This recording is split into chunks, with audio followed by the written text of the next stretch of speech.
My father is a Mormon, and he said to ask you what part Jesus plays in all of this. Well, I tried to explain it to him, but he didn't understand. All right.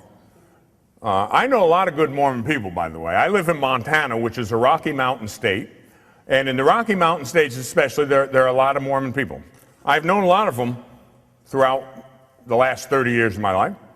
And in general, they are good, wholesome people, very family-oriented people. And I rarely ever met one I didn't like.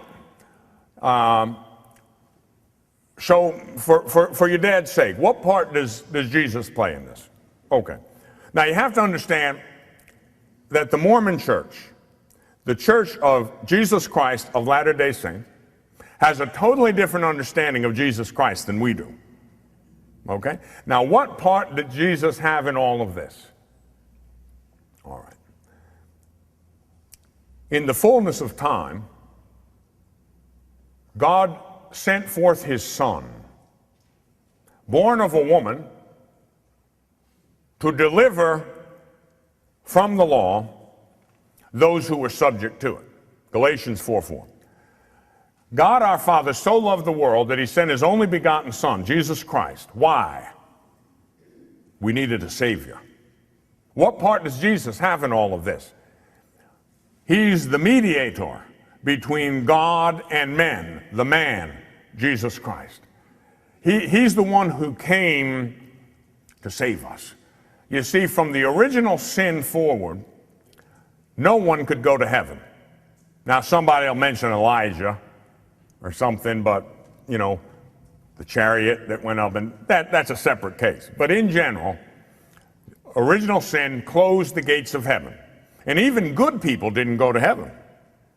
They went to a holding place, you know, Sheol, the abode of the dead.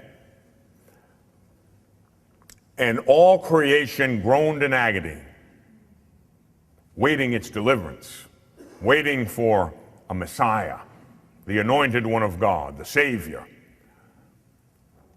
And then Jesus, the Son of God, second person of the Blessed Trinity, God and true man. He assumed a human nature. God did, Jesus did. He assumed a human nature and became like one of us in everything except sin. And he took that human nature to the cross. He suffered, he died, and then he rose on the third day.